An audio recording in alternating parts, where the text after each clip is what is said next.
इन दिनों ऐश्वर्या राय और अभिषेक बच्चन दोनों के बीच चल रही अनबन को लेकर खूब सुर्खियां हैं। आनंद अंबानी और राधिका मर्चेंट की शादी में जब जया बच्चन और परिवार ऐश्वर्या राय को अपनी लाडली आराध्या के साथ अलग अलग पहुंचते हुए देखा गया, तभी से बच्चन फैमिली में चल रहा मनमुटाव सुर्खियों में। वहीं इन्हें हवा तब मिल गई जब अभिषेक ने इंस्टाग्राम पर एक डाइवोर्स पोस्ट को लाइक कर दिया। अब इस बात की चर्चाएं तेजी से हो रही है कि अभिषेक और ऐश्वर्या के बीच ग्रे डिवोर्स लेने वाले हैं। फिर चर्चाएं सामने आई कि दोनों डायमंड डिवोर्स लेंगे। ऐसे में सवाल ये उठता है कि आखिर ये डिवोर्स होते कितने तरह के हैं। चलिए इस आर्टिकल में यानी कि इस वीडियो में हम आपको इस सवाल का जवाब जान लेते हैं कि सबसे पहले ये जानते हैं कि आखिर ये ग्रे और डायमंड डिवोर्स होता क्या है। तो बता दें कि आज के समय में बुढ़ापे की ओर बढ़ने के बाद भी लोग डिवोर्स ले रहे हैं। पहले ऐसे नहीं होता था। वहीं ग्रे डिवोर्स की अगर हम बात करें तो जब लोग शादी के काफी साल बाद यानी कि शादी के 40 से 50 साल के बाद तलाक लेते हैं। दरअसल कई कपल साथ में काफी लंबा समय बिताने के बाद भी एक दूसरे से अलग होने का अहम फैसला कर लेते हैं। शादी के इतने साल हो जाने के बाद भी बच्चे बड़े हो जाते हैं और समझदार हो जाते हैं, उसके बाद भी कपल्स अलग होते हैं। हाल ही में बॉलीवुड इंडस्ट्री में ऐसी कई जोड़ियां हैं जिन्होंने ये बहुत ही बड़ा स्टेप उठाया है। शादी के बाद भी लोग अलग हुए हैं, बच्चे बड़े हो गए हैं, उसके बाद भी उन्होंने को पेरेंटिंग जैसा वर्ड यूज करके उन्होंने शादी से अलग होने का फैसला किया। हालांकि इतने साल साथ रहने के बाद पार्टनर से अलग होना ज्यादा आसान तो नहीं होता है, लेकिन इस तरह के तलाक को ग्रे डिवोर्स को सिल्वर स्प्लिटर या फिर डायमंड डिवोर्स भी कहा जाता है। ग्रे तलाक को काफी हद तक सफेद बालों से जोड़कर देखा जाता है, जो कि ज्यादातर 40-50 के बाद कॉमन होता है। भारत में भले ही ये नया है, लेकिन पश्चिमी देशों में इसका चलन काफी पुराना है। कितने प्रकार के तलाक होते हैं? अमूमन तलाक के दो तरह से बांटा जाता है। पहला होता है दोष तलाक और दूसरा होता है दोष रहित तलाक।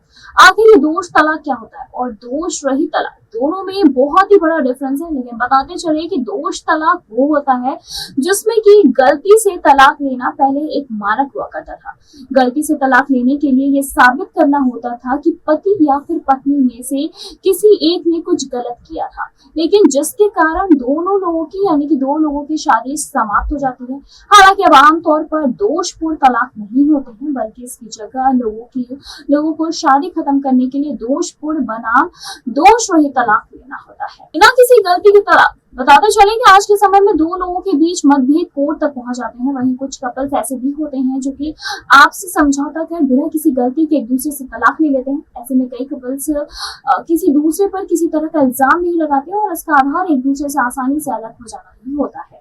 बताते चले कि ऐश्वर्या और अभिषेक भी इन्हीं सारे तलाक के कारणों से एक दूसरे से शायद अलग हो, लेकिन अभी तक इन दोनों के रिश्ते को लेकर कोई भी बयान इन दोनों ने जाहिर नहीं किया है, ना ही बच्चन फैमिली ने कोई भी बयान इस पे दिया है। बताते चले कि तीसरा तलाक होता है विवादित तलाक। विवादित तलाक उस समय होता है जबकि आप और आपका साथी तलाक समझौते के किसी पहलू पर सहमत नहीं हो पाते हैं, यानी कि दोनों आपस में एक चीज पे आके रुक नहीं पाते हैं। आप इस बात पर असहमत होते हैं कि तलाक लेना है या फिर नहीं, संपत्ति या कर्ज कैसे बांटा जाना चाहिए, बच्चों की कस्टडी कैसे लेनी है, बच्चों या जीवन साथी के भरण पोषण या फिर कोई अन्य महत्वपूर्ण मामला जिसे आपकी शादी को समाप्त करने के लिए हल किया जाना चाहिए। बताते चले कि लास्ट होता है निर्विरोध तलाक। जी हाँ, निर्विरोध तलाक एक तरह का सिस्टम है जिसमें कि तलाक लेने के बाद दोनों ही चीज यानी कि दोनों ही कपल्स यानी कि लड़का और लड़की दोनों के ही जीवन साथी एक अहम डिसीजन लेते हैं। निर्विवाद तलाक में आप और आपका जीवन साथी तलाक समझौते पर सहमत होते हैं और आपके अपने लिए किसी भी मुद्दे को हल करने के लिए अदालत की आवश्यकता नहीं होती है। इसमें आप एक साथ काम करके एक अलगाव समझौते का मसौदा यानी कि तैयार करते हैं। बताते चले कि तलाक लेने का अहम फैसला दोनों ही कपल का होता है। आपको इस तलाक वाले विषय पर क्या कुछ लगता है, हमें कमेंट करके जरूर बताएं। क्या ऐश्वर्या अभिषेक लेंगे तलाक या फिर नहीं, कमेंट करके जरूर बताएं। ऐसी तमाम लेटेस्ट खबरों को जानने के लिए जुड़े रहें हमारे साथ और देखते रहना सन लाइव।